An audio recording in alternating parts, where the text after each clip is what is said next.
ओम उमापति महेश्वराय की जय हो। ओम नमः शिवाय।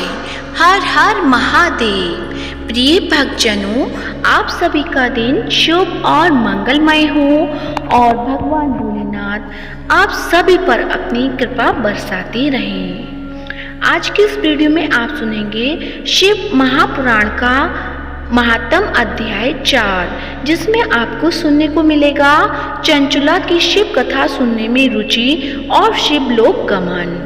तो इस अध्याय को पूरे श्रद्धा भाव और भक्ति चित मन से पूरा अवश्य सुने और साथ ही कमेंट बॉक्स में हर हर महादेव का जयकारा अवश्य लगाएं, ताकि आप सभी को भगवान भोलेनाथ का आशीर्वाद प्राप्त होता रहे। तो चलिए वीडियो को शुरू करते हैं। ब्राह्मण बोले, नारी तुम सौभाग्यशाली हो जो भगवान शंकर की कृपा से तुमने वैराग्यपूर्ण शिव पुराण की कथा सुनकर समय से अपनी गलती का एहसास कर लिया है। तुम डरो मत और भगवान शिव की शरण में जाओ। उनकी परम कृपा से तुम्हारे सभी पाप नष्ट हो जाएंगे। मैं तुम्हें भगवान शिव की कथा सहित वह मार्ग बताऊंगा जिसके द्वारा तुम्हें सुख देने वाली उत्तम गति प्राप्त होगी। शिव कथा सुनने से तुम्हारी बुद्धि शुद्ध हो गई है और तुम्हें पश्चाताप हुआ है तथा मन में वैराग्य उत्पन्न हुआ है। पश्चाताप ही पाप करने वाले पापियों के लिए सबसे बड़ा प्रायश्चित है। पश्चाताप ही पापों का शोधक है, इससे ही पापों की शुद्धि होती है। सत्पुरुषों के अनुसार पापों की शुद्धि के लिए प्रायश्चित पश्चाताप से ही संपन्न होता है। जो मनुष्य अपने कुकर्म के लिए पश्चाताप नहीं करता वह उत्तम गति प्राप्त नहीं करता, परंतु जिसे अपने कुकृत्य पर हार्दिक पश्चाताप होता है वह अवश्य उत्तम गति का भागीदार होता है, इसमें कोई शक नहीं। शिव पुराण की कथा सुनने से चित्त की शुद्धि एवं मन निर्मल हो जाता है। शुद्ध चित्त में ही भगवान शिव व पार्वती का वास होता है। वह शुद्धात्मा पुरुष सदाशिव के को प्राप्त होता है। इस कथा का श्रवण सभी मनुष्यों के लिए कल्याणकारी है, अतः इसकी आराधना व सेवा करनी चाहिए। यह कथा भव बंधन रूपी रोग का नाश करने वाली है। भगवान शिव की कथा सुनकर हृदय में उनका मनन करना चाहिए। इससे चित्त की वृद्धि होती है और शुद्धि होती है। चित्त शुद्धि होने से ज्ञान और वैराग्य के साथ महेश्वर की भक्ति निश्चय ही प्रकट होती है तथा उनके अनुग्रह से दिव्य मुक्ति प्राप्त होती है। जो मनुष्य के प्रति आसक्त हैं वह इस संसार बंधन से मुक्त नहीं हो पाता। हे ब्राह्मण पत्नी, तुम अन्य विषयों से अपने मन को हटाकर भगवान शंकर की इस परम पावन कथा को सुनो। इससे तुम्हारे चित्त की शुद्धि होगी और तुम्हें मोक्ष की प्राप्ति होगी। जो मनुष्य निर्मल हृदय से भगवान शिव के चरणों का चिंतन करता है उसकी एक ही जन्म में मुक्ति हो जाती है। सूत जी कहते हैं, शौनक यह सुनकर वे ब्राह्मण चुप हो गए। उनका हृदय करुणा से भर गया। वे ध्यान में मग्न हो गए। ब्राह्मण का उक्त उपदेश सुनकर चंचला के नेत्रों में आनंद के आंसू छलक आए। वह हर्ष भरे हृदय से ब्राह्मण देवता के चरणों में गिर गई और हाथ जोड़कर बोली, मैं कृतार्थ हो गई। हे ब्राह्मण, शिव भक्तों में श्रेष्ठ स्वामिन आप धन्य हैं। आप परमार्थदर्शी हैं और सदा परोपकारी में लगे रहते हैं। साधु में नरक के समुद्र में गिरे रहती हैं। कृपा कर मेरा उद्धार कीजिए। जिस पौराणिक व अमृत के समान सुंदर शिव पुराण कथा को सुनने के लिए मन में बड़ी श्रद्धा हो रही है, कृपया आप उसे सुनाइए।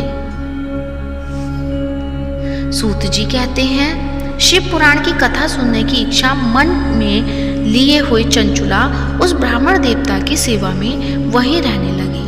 उस गोकर्ण नामक महाक्षेत्र में उन ब्राह्मण देवता के मुख से चंचुला शिव पुराण की भक्ति, ज्ञान और वैराग्य बढ़ाने वाली और मुक्ति देने वाली परम उत्तम कथा सुनकर कृतार्थ हुई।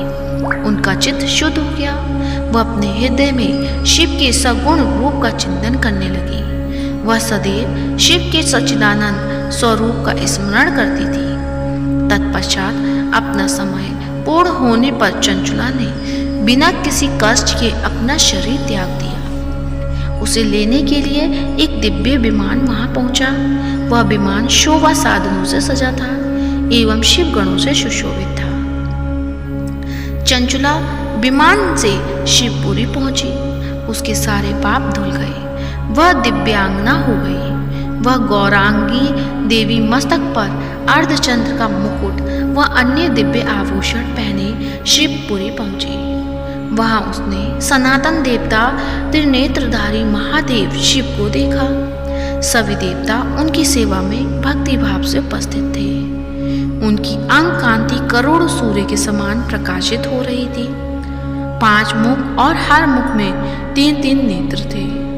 मस्तक पर अर्धचंद्राकार मुकुट शोभायमान हो रहा था। कंठ में नील चिन्ह था। उनके साथ में देवी गौरी विराजमान थी, जो विद्युत पुंज के समान प्रकाशित हो रही थी। महादेव जी की कांति कपूर के समान गौण थी। उनके शरीर पर श्वेत वस्त्र थे तथा शरीर श्वेत भस्म से युक्त था। इस प्रकार भगवान शिव के परम उज्जवल रूप के दर्शन कर चंचुला बहुत प्रसन्न हुई। उसने भगवान को बारंबार प्रणाम किया और हाथ जोड़कर प्रेम, आनंद और संतोष से युक्त हो विनीत भाव से खड़ी हो गई। उसके नेत्रों से आनंदाश्रुओं की धारा बहने लगी। भगवान शंकर व भगवती गौरी उमा के करुणा के साथ सौम्य दृष्टि से देखकर चंचुला को अपने पास बुलाया। गौरी उमा ने उसे प्रेम पूर्वक अपनी सखी बना लिया। चंचुला सुखपूर्वक भगवान शिव के धाम में उमा देवी की सखी के रूप में निवास करने लगी। तो शिव महापुराण का 4था अध्याय यहीं पर समाप्त होता है। तो प्रेम से बोलिए हर हर महादेव। ओम नमः शिवाय। श्री शिवाय नमोस्तुत्यम्। तो आइए अब सुनते हैं सावन के महीने में प्रतिदिन सुना जाने वाला श्री शिव चालीसा। तो प्रेम से बोलिए शंकर भगवान की जय हो। श्री गणेश गिरजा सुवन मंगल मूल सुजान, कहत अयोध्या दास तुम देहु अभय वरदान। जय गिरिजापति दीन दयाला, सदा करत संतन प्रतिपाला। भाल चंद्रमा सोहत नीके, कानन कुंडल नाग फनी के। अंग गौर शिर गंग बहाए, मुंड माल तन झार लगाए। वस्त्र खाल बागंबर सोहे, छवि को देख नाग मुनि मोहे। मैना मातु की है दुलारी, बाम अंग सोहत छवि न्यारी।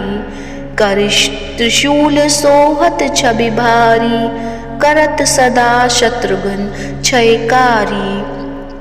नंदी गणेश सोहित है कैसे, सागर मध्य कमल हैं जैसे।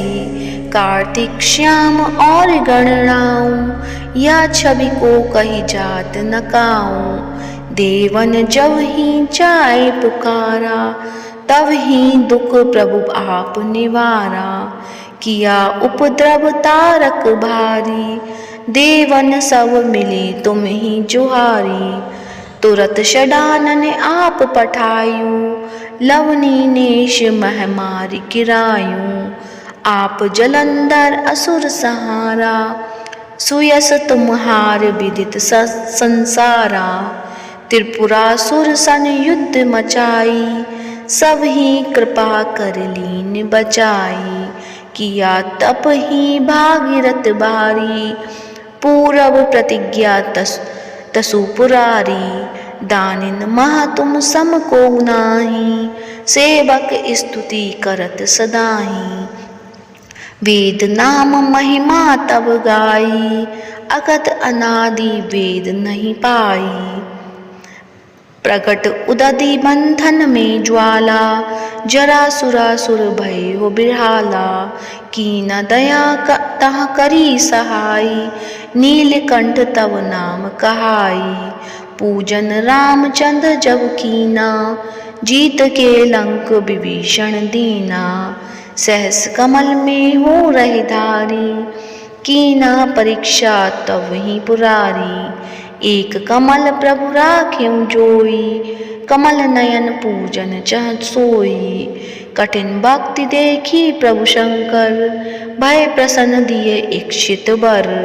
जय जय जय अनंत अविनाशी, करत कृपा सबके घटवासी। दुष्ट सकल नित मोहि सतावे, भ्रमत रहे मोहि चैन न आवे। त्राहि त्राहि मैं नाथ पुकारो, यही अवसर मोहि आन उबारो। ले त्रिशूल शत्रुघ्न को मारो, संकट से मोहि आन उपारो। मातु पिता भ्राता सब कोई, संकट में पूछत नहीं कोई। स्वामी एक है आस तुम्हारी, आए हरहु अब संकट बारी। धन निर्धन को देत सदाही, जो कोई जांचे वो फल पाई। स्तुति के ही विधि करो तुम्हारी, चमुनाथ अब चूक हमारी। संकट के नाशक, मंगल कारण विघ्न विनाशक। योगी यति मुनि ध्यान लगावे, नारद शारद शीश नवावे। नमो नमो जय नमो शिवाय, सुर ब्रह्मादिक पार पाए। जो यह पाठ करे मन लाई, तापर होते है शंभु सहाई। ऋनिया जो कोई हो अधिकारी, पाठ करे सो पावनहारी। पुत्रहीन कर इच्छा कोई, निश्चय शिव प्रसाद ते ही होई। पंडित त्रयोदशी को लावे, ध्यान पूर्वक होम करावे। त्रयोदशी व्रत करे हमेशा, तन नहीं ताके रहे कलेशा। धूप दीप नैवेद्य चढ़ावे, शंकर सम्मुख पाठ सुनावे। जन्म जन्म के पाप नसावे, अंतवास शिवपुर में पावे। कहे अयोध्या आस तुम्हारी, जानी सकल दुख हरहु हमारी। नित नेम कर प्रातः ही पाठ करो चालीसा, तुम मेरी मनोकामना पूर्ण करो जगदीश। मकसद छठे हेमंत ऋतु, संबत 64 जान। स्तुति चालीसा, शिव ही पूर्ण कीन कल्याण। तो प्रेम से बोलिए हर हर महादेव। उम्मीद करती हूँ आज की कथा अच्छी लगी होगी। कथा अच्छी लगी है तो वीडियो को लाइक करें, शेयर करें और कमेंट में हर हर महादेव अवश्य लिखें। और इस वीडियो को ज़्यादा से ज़्यादा शिव भक्तों को फॉरवर्ड करें। धन्यवाद।